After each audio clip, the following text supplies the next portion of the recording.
Welcome to AASHTO Resource Q&A. We're taking time to discuss construction materials testing and inspection with people in the know. From exploring testing problems and solutions to laboratory best practices and quality management, we're covering topics important to you. Welcome to AASHTO Resource Q&A. I'm Brian Johnson. And I'm Kim Swanson, and we are here today with one of the last few episodes of season 5, and we're talking about everyone's favorite event, the AASHTO Resource Technical Exchange. That's right. Today we are joined by Bob Lutz and Tracy Barnhart, our usual go-to guests for talking about the technical exchange, since they are our most significant direction setters and planners for the event. So welcome to the podcast, Bob.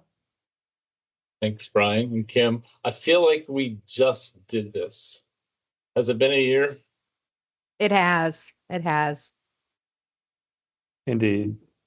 It has. It has felt like very little time has gone by. And somehow we managed to get another season of the podcast out and circle back to the next TechX. Tracy, welcome. Well, thank you, Brian. And thank you for referring to me as most significant. I'm not sure the last time anyone ever said that to me, except my husband. So thank you. That might be an actual dig at your boss who's on this call. I'm just saying. Well, you certainly have provided a significant contribution and continue to do so related to the technical exchange. We're going to talk about some of the things that are different. One of the things that is certainly different between the AASHTO Resource Technical Exchange and just about every event I've ever gone to is that there is a lot of preparation for attendees. Most events I go to, there you get some information, but there certainly aren't podcasts on or special events where you get to learn about how to make the most of the event for a relatively short event that only draws about 300 people. Actually, what do you? And does anybody want to take a stab at, or does anybody want to guess less violently that how many attendees we typically have for the technical exchange? I will take a stab at that. I think we had about 250 in Boston last year. Is that correct, Bob? That's what I recollect anyway. And the numbers are trending so far this year pretty close to that. So hopefully we'll get around that number, maybe more. Yeah, I'm sure we know the exact number somewhere, so we probably don't have to guess, but yeah, somewhere between 250 and 260. Yeah, and there's plenty of time for people to sign up. So this is just to get you excited and get you to sign up. You may have not gotten the approval yet from your management, but time's a wasting. It is time to book those flights, make those hotel reservations, figure out what you're going to do to get there. This year, the event's going to be held in Bellevue, Washington. Before we get too far into this episode, I did want to point out that the technical exchange is going to be March 17th through the 20th. So I think we forgot to mention the date of that. We have the city, but there's the date. So you have time as of the recording and release of this podcast. You should still have time to make all your plans to attend. So this is the first time we've gone to the Pacific Northwest for the technical exchange. It is our second time on the West Coast. The first time we were in the San Diego area, and that was a great experience. And it's really nice to get in touch with attendees who are in that region of the country. So what usually happens, and I'm gonna just jump into the answer to my own question, is the type of attendees that we get are typically your laboratory managers, supervisors, technicians, and peripheral services around laboratory operations like calibration and certification and training programs, LIMS, which are laboratory information management systems, organizations, and all sorts of equipment manufacturers and sellers.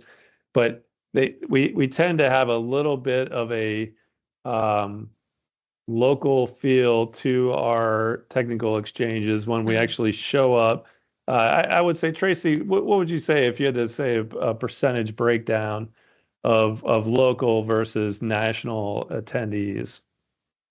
Oh, wow. I would probably say 25%, 30% local.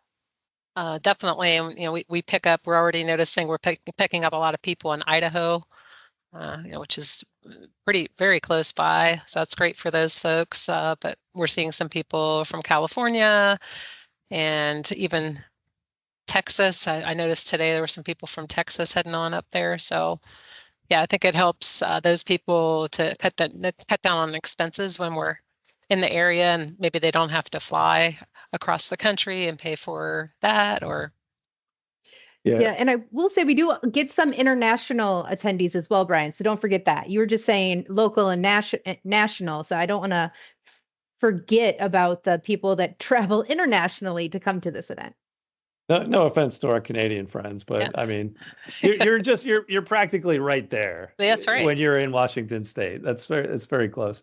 But yeah, technically that is international, and we have actually some excellent and active participants from Canada that go to the technical exchange every year, including some speakers. So yeah, we definitely do not want to bring any disrespect to our Canadian friends that come to TechX and support that event. Let's talk about the layout of this one. We're doing things a little bit differently. Bob, why don't you tell us about how this technical exchange is going to be structured as opposed to what we've done in the past? Yeah, so we're going to do something different this year, first time, and fingers crossed. I think it's going to go well.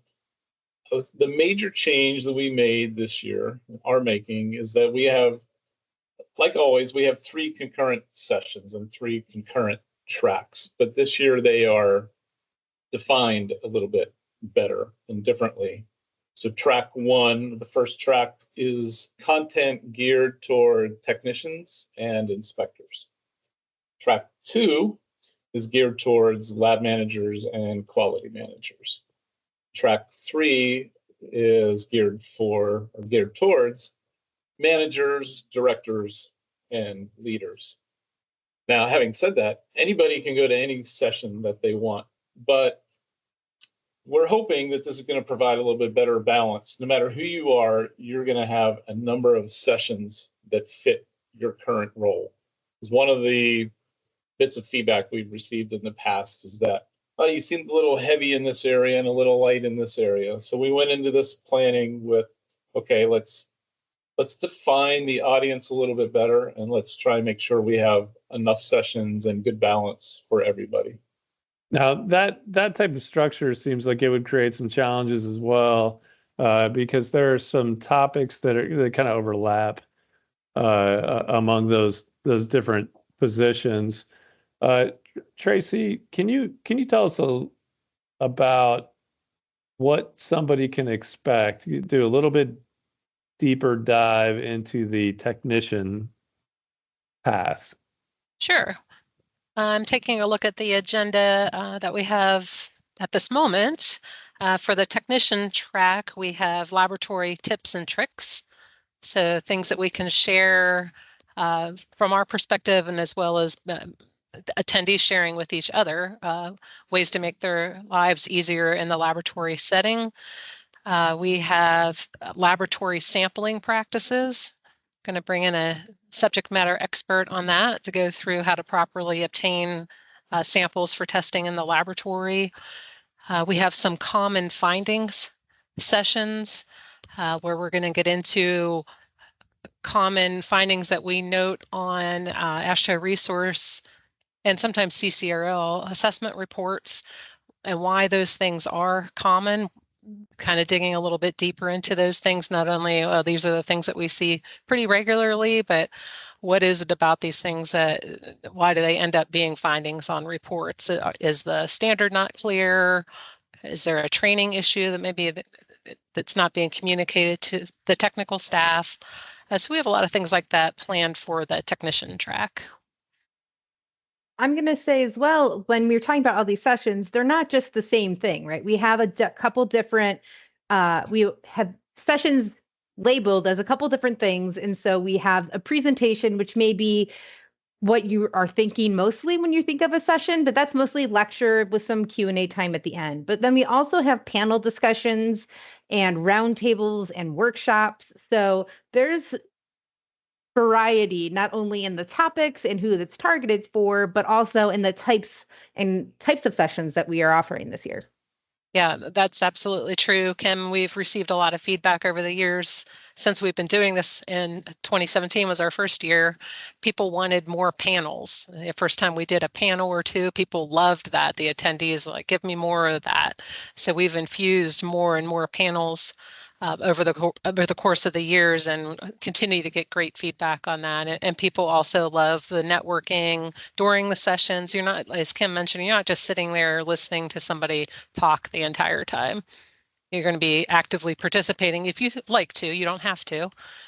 You're welcome to actively participate in most, if not all, of these sessions. So, and we welcome that at the Technical Exchange.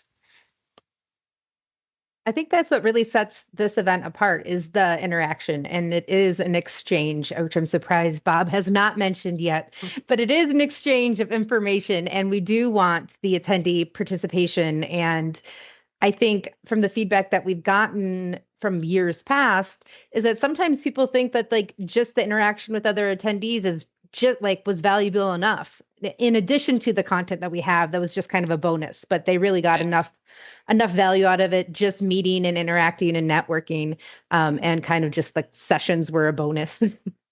And I wanted to mention also that we get many repeat attendees at this event. And it surprised us at first, like, oh, wow, they keep coming back. And that's great. And when Bob and I are typically the ones preparing the agenda, we keep that in mind, that we're going to have a lot of new people attending the Technical Exchange, but we're also going to have repeat attendees. So we're very careful about keeping the content fresh. And at least, again, I'm looking at the draft agenda, at least half of these sessions are brand new to the Technical Exchange this year in 2025. That means, yes, the other half are topics that we've covered before, but we tweak these sessions every year based on feedback we've received from attendees. It's not like we're just pulling out the PowerPoint that we used in 2017 and here we're going to use this again in 2025. That is not how we operate. We just start from scratch, even on those topics that we repeat each year, to keep the content fresh. Yes, and especially since we're targeting and with the tracks, like, so perhaps there was a topic that was more general last year because it wanted to cover everybody, but now because it's assigned the technician track, it's going to talk a little bit more about how the technicians and inspectors can use this information or use that stuff. So I think everything has been revamped for a little bit of a deeper understanding of the subject, even if it is a repeat, like you said. Right. And even if it's a topic that we've covered before, you're probably going to hear a different and a fresh perspective just because of the people who are involved. It's not going to be the same exact people that got it last year or the year before. And we also have a really interesting and different event or session, pre-conference session on Monday afternoon that Tracy's doing. If you want to talk about that a little bit, Tracy. Sure. That session's an internal audit certificate course. We have always been covering internal audits in some way at the Technical Exchange. And we asked for some feedback from attendees if they wanted a little bit more on that topic in a future event, and referring to a certificate course where you actually get a certificate of completion, and it's a workshop, as Kim mentioned before, where you're working in small groups and large groups. So I've been working on putting this session together. I'm actually going to do a run through with staff tomorrow. I'm excited about it. But this is a 3-hour course that's going to take place on Monday afternoon with a lot of activities. I think I have 15 activities planned during that particular session. And I hope that, if you're listening, this is something that you would want to come to and learn more about internal audits. If you're already doing internal audits, you will probably pick up a lot of tips and tricks that you can implement going forward in your internal audit process in your own facility. But we'll be writing nonconformities. We'll be going through audit scenarios. There's an audit skit to add some humor to it. We'll be identifying nonconformities, all kinds of things. So I'm really excited about it. Something brand new for the 2025 Technical Exchange. I'm excited about that too, because if there's one thing people need training on, it's internal audits. Because I can tell you, even among all the accredited laboratories, they really struggle to carry out effective internal audits, even when they're trying. And yes, that does imply that some are not trying. It's true. Sorry. Well, yeah, it's more than just checking the box, right? Yeah, it's more than checking the box. And- Far more than that. And that 3-hour session is broken up into 2 parts. So don't think that That's you're right. just going to be sitting there doing activities for 3 hours straight. There are built-in breaks. So no worries about that. Yep, you I get just wanna bathroom say- breaks. Don't worry. In case you're listening and not watching this podcast, that last came from Brian Johnson. Yep, that was me. That was Clarify. me. Thank you. What? Send all your hate mail to podcast@ashtoresource.org. We would love to hear from you. Yeah, love to hear from you. Please do. So Tracy, I had you go down the one path with the technician. I think we should go down just a summary of the other two as well. Sure. So let's take the middle one, the manager supervisor track. What kind of Right. sessions can people expect to see there? Sure. On that one, we're going to dive into the accreditation program requirements. So that'll be a good session for that. Best practices for lab managers, effective corrective actions. We're going to get into best QMS practices from ISO. This is a new session for 2025. Where we're going to go through some things that are in ISO standards 9001, 17025 that are not in AASHTO R18 that managers and supervisors may want to consider implementing in their organization. So that's going to be a panel, and quality manager best practices is on there too. And we'll have Benjamin Trujillo returning as a guest speaker for that particular session. And he always is very well received at the Technical Exchange, and we're very glad to have him back again in 2025. He was also a guest on the podcast. So if you were like that episode, then you can meet him in person at the Technical Exchange. That's right. And then on the director's track, I'm taking a look at that. We have Michelle Wolf of the United States Geological Survey. She's going to do a session on risk management. We have a leadership panel.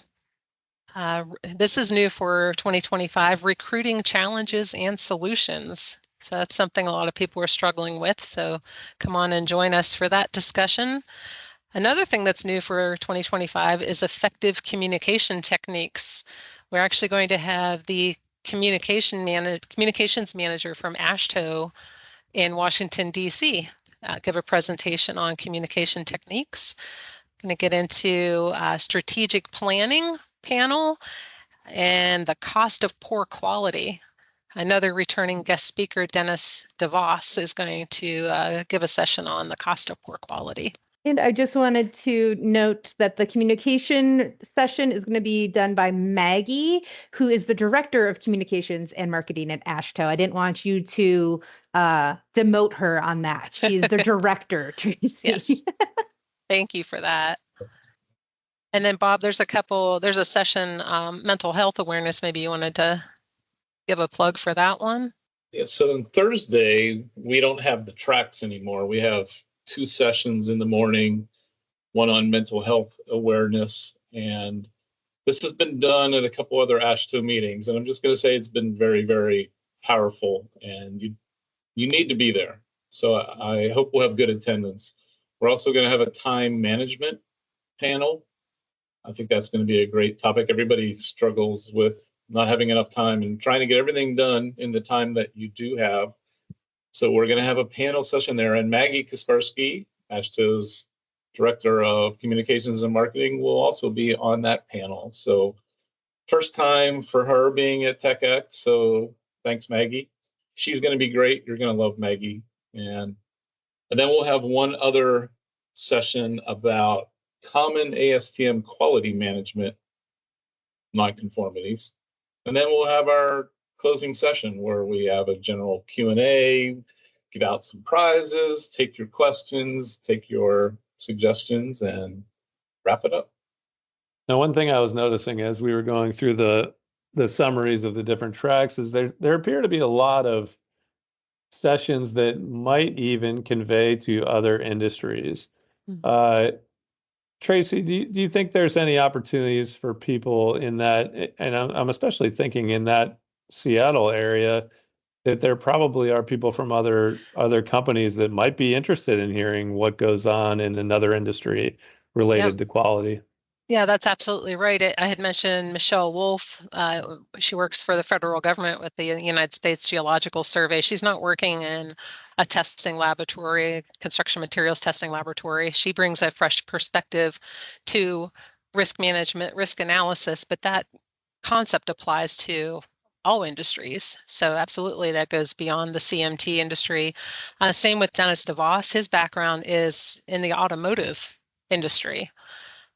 But he gave a presentation last year and related it to what he's experienced in the automotive industry. But again, that crosses over into our industry, a lot of those principles and practices. So absolutely, yeah, anyone outside of this industry is most welcome to attend, and they can come. You can even just come for a day to the technical exchange. There's a daily rate to attend instead of committing to the entire 4 days. Yeah, that's a good point, Tracy. We're also going to have Karen Dove from ANEW, which is a local organization in the Seattle area, also talking about recruiting. So she'll be on that panel, and she has nothing to do with our industry, but I know that she's going to provide a lot of great information that can apply to any industry. So I feel like we have a really well-rounded, diverse group of people that will be talking and presenting. So Brian, I think everybody from Microsoft and AASHTO and Bowen should show up to the technical exchange. It wouldn't hurt. It really wouldn't, because there are some lessons to be learned from every industry. Mm-hmm. And I know construction materials might not sound like the most exciting area for some of those folks because it's not their chosen field of study and work. But we've had people from other industries encounter the issues and the solutions and the strategies that have been imparted by our people in our industries, and they're kind of interested in it, and they say, wow, I wouldn't have thought about it that way. Mm-hmm. It stretches their brains a little bit. It gives them some different perspective. It might help them solve problems that they have that they're dealing with, because they always think about it the way that they've thought about it. Right. We've even had people from aerospace backgrounds come in and say, why are you guys so focused on calibration of this insignificant thing? And I think, wow, well, maybe we're going a little bit too far if the people in the aerospace industry think that it's a little bit overkill. Perhaps they are correct. So it's good for us to hear that stuff too. I also want to point out that if you are curious and you want to see the draft agenda that Tracy was talking about, you can go to ashtoresource.org/events, and there's a link there to the registration site and the meeting site, and I will put that in the show notes as well. But you get more than just all this great content that we are going over. We get more than the sessions. Yes, there are over 31 different sessions this year, including the pre-event workshops that Tracy is doing. I am doing one that's virtual on March 11th about how to prepare for the technical exchange as an attendee, if this is your first time, or if you're an introvert and a little nervous about going to a big event.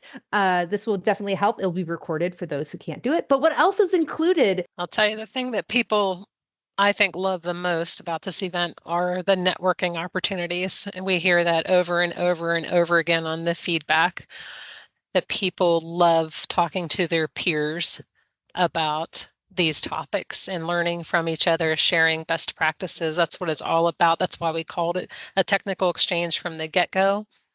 And every year you'll just see more and more of that networking. You can network within the sessions because, again, you're not just sitting there listening to a person talk the whole time. You're actually working with other people in groups at many of the sessions. And there are tons of breaks in the mornings and afternoons. We purposely scheduled 30-minute breaks, so there is enough time to do some networking with people. Of course, you can sit with people at lunchtime and chat with them. At that time, you can network with our sponsors that are exhibiting there at the technical exchange. We also have an offsite event. The planning is in the works for that, and a lot of networking takes place there in a more casual setting. So I would say that is one of the biggest draws of this event. And we can't forget about the icebreaker on Monday night. That's right. Did you mention that? I did not. No, see? Okay, good. As I started to say it, I'm like, oh wait, you might have mentioned it as I kind of half zoned out since I already know what's included. And so that's I right apologize. after that 3-hour internal audit certificate course with Tracy. Then you can go to the icebreaker reception and let loose a little bit. So and break that ice. Yeah. Yeah, that's right. Break that ice. But Somebody mentioned food, so I'm going to jump in and food because your registration covers all of those things that Tracy and Kim mentioned, but it also includes food. Let's see, breakfast on Tuesday, Wednesday, Thursday, lunch on Tuesday and Wednesday. The breaks, we always have food at the afternoon breaks. We'll have food at the icebreaker reception. So all of that, the offsite event on Wednesday night, everything is included in your registration fee. Yep. And the event ends on noon on Thursday. So you actually do have time to travel back and get back home Thursday night. It's not a full day. So I do think some people do enjoy that they're not having to then add another travel day after it. And that is why we also start the event on Monday, or technically like Monday night, so people don't have to travel over the weekend. So. Right.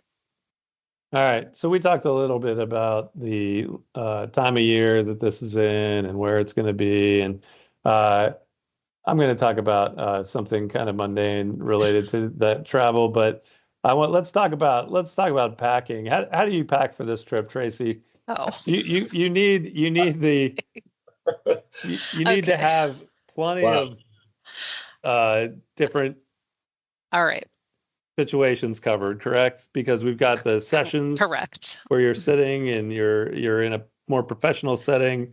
You've got the evening events. How do you prepare yourself for such a trip? Right. Well, I would like to begin by saying I am in awe of Sonia Puterbaugh, who is the Laboratory Assessment Program Director here. She packs everything in her backpack. That is all she takes for a week-long event. I don't think I could ever do that. But yes, Brian, I like options. Yes, I do. The 3 other people on the call here know that I have a little bit of an obsession with shoes. So I want to make sure that I'm packing many shoe options. But yes, the meeting rooms can tend to get a little bit chilly. So we do recommend that people bring something with long sleeves. It's probably going to be chilly outside as well, but all of you have probably been in meeting rooms and hotels where it feels like it's sub-zero. So definitely bring a denim jacket like I'm wearing today, or some sort of other sweater to cover those situations. But then it could also get really hot in the rooms. It's hard to tell. It's always a balancing act with that. But the event in general is casual. There is no specific dress code. Be comfortable. If you want to dress business casual, that's great. If you are more comfortable in jeans and a t-shirt, that's awesome. We don't care. We just want to see you there. I just rhymed, which is really great, right? Yeah, but just be comfortable. I would say most people are dressing at least business casual. Right. Yeah, I would agree with that. And that's I know I asked the right person that question because you covered it all. Because really my experience going to these conferences is you think it's going to be too cold, You bring a bunch of warm clothes, it's too hot. Right. And sometimes you think it's going to be too hot, it's freezing, and you Right. just can't. And sometimes it goes back and forth. So just if you're not used to going to conferences, this is just the way it is, Right. and you have to be prepared for it. And being in the Pacific Northwest, you may have heard that it sometimes rains in the Pacific Northwest. That's a good point. So there is probably pretty high likelihood that it's going to rain at some point during TechX week. Yes, we're going to be inside almost the entire time, but the offsite event is at a different location, and I believe it's walkable from our hotel. So if you want to walk to the offsite event, and you might want to bring a rain jacket or an umbrella or something like that, just to cover your bases in the event of precipitation. Yeah. And in the sessions, typically you can just bring something to write with, or your laptop or something, because typically, like, Yeah. if there's an activity, you're going to be provided with a worksheet or something, but have something to write with. People usually have their mobile phones on them. Sometimes there are surveys that happen. So just be prepared for those kind of activities as well. Absolutely. Or visit one of our exhibitors and grab a free pen from them, because many of our exhibitors bring those types of things with them as That's a good giveaways. point. Yeah. Let's talk about that for a second. We do have sponsors, and I think we're still accepting sponsors for this event. What we'd like to do is fill up our sponsors room, and usually a lot of activity is going on with the sponsors at our meeting. Bob, do you want to talk about that? Every year we have sponsors, vendors, exhibitors, and I think last year we had 22 or 23, and we'd like to hit that same number this year. We provide a lot of opportunities for the sponsors to meet the attendees. So we're very intentional about where we put the sponsors and the vendors, where we schedule breaks. We try and get them as much traffic as possible.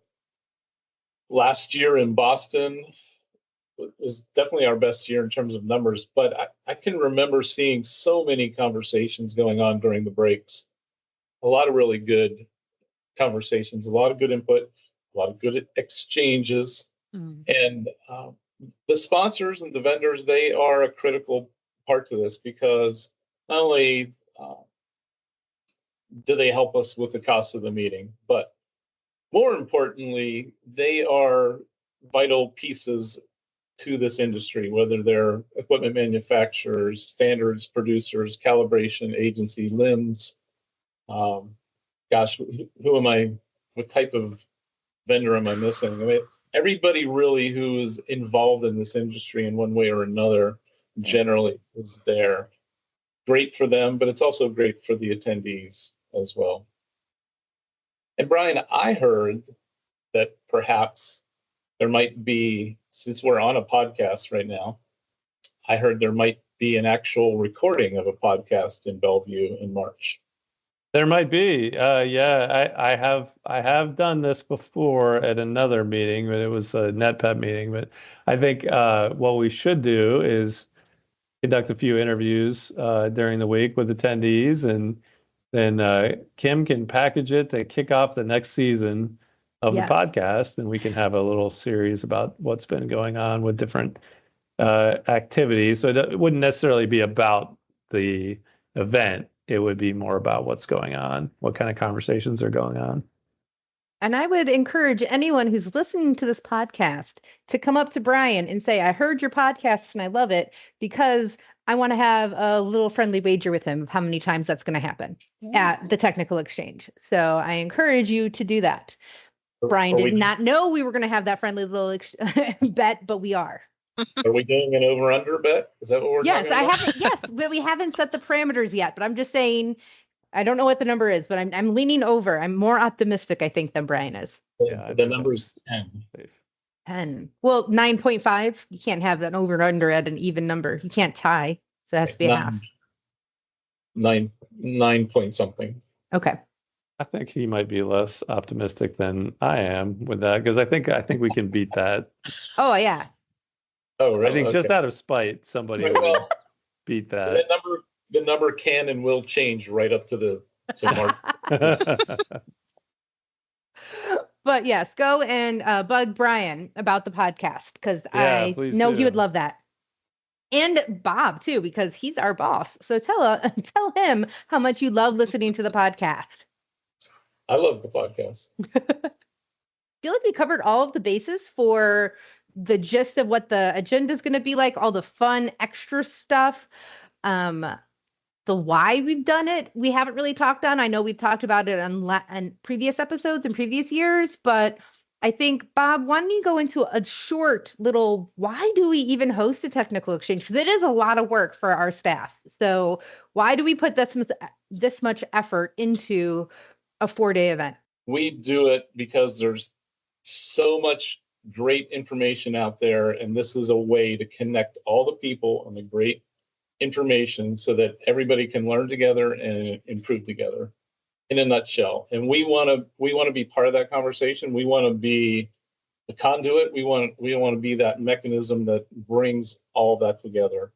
And we have found that it has worked really well. So we will keep on doing it, keep on trying, and keep on making it better.